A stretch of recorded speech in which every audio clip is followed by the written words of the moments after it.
Hello everyone, welcome back to my channel. তো তোমরা সবাই কেমন আছো? আশা করি খুব ভালো আছো। আমিও খুব ভালো আছি।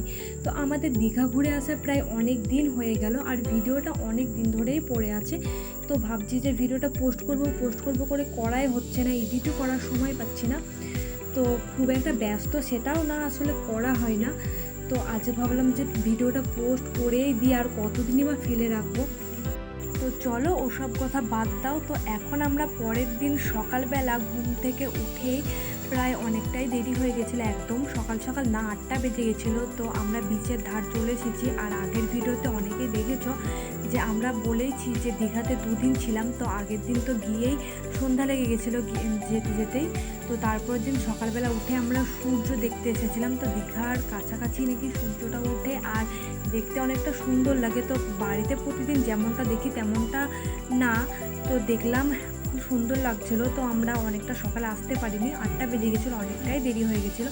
তো তারপর সব কিছু দেখলাম, তো খুব সুন্দর লাগলো। সকালটা সত্যি সমুদ্রের সামনে খুবই সুন্দর লাগছিলো। আর আমি এই প্রথমবার সমুদ্র দেখলাম, তো আমার খুব ভালো লেগেছে। তো তারপর হোটেলে গিয়ে আমরা ড্রেস চেঞ্জ করে তো আবার এসেছিলাম স্নান করার জন্যে। তো তখন ভিডিও করা হয়নি, কয়েকটা ছবি তুলেছি, তো সেগুলোই তোমাদেরকে দিয়ে দিলাম। আর ওখানে স্টার ফিশ পেয়েছিলাম অনেকগুলো, তো হাতে মাত্র 3টে নিয়েছি। তো পরে জলে ছেড়ে দিয়েছিলাম, তো খুব সুন্দর লাগছিল।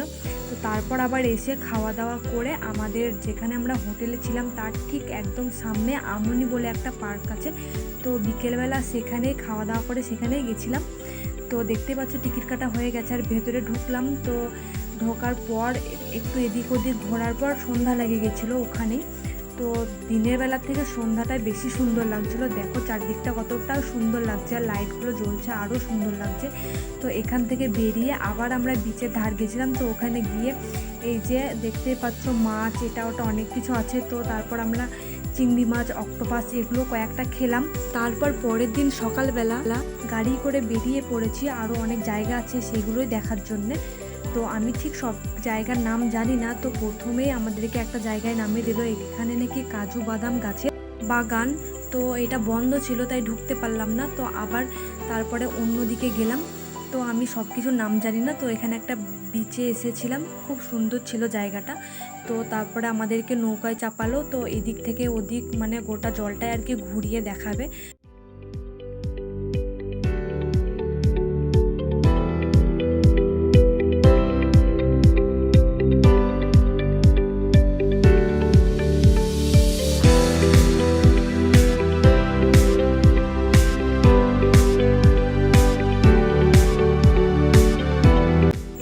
তারপরে আমাদেরকে একটা চরের মতন জায়গায় নামিয়ে দিল। তো ওখানে অনেক ছবি ভিডিও অনেক কিছু করার পর আবার নৌকাটা এসে আমাদেরকে নিয়ে গেল। তারপর যেখান থেকে আমরা উঠেছি সেখানেই নামিয়ে দিল।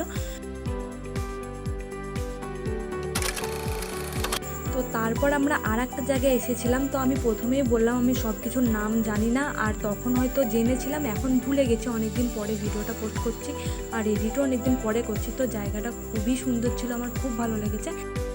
তো আজকে আমরা বাড়ি চলে যাব, তাই খুব তাড়াতাড়ি করে সব কিছু দেখা কমপ্লিট করে তারপর হোটেলে গিয়ে খাওয়া দাওয়া করে তারপর বাড়ির জন্য বেরিয়ে গেছিলাম। তো আর ভিডিও নেই, এইটুকুই ভিডিও। তো কে কে দীঘা এসেছো আর তোমাদের দীঘা কেমন লেগেছে অবশ্যই জানিও।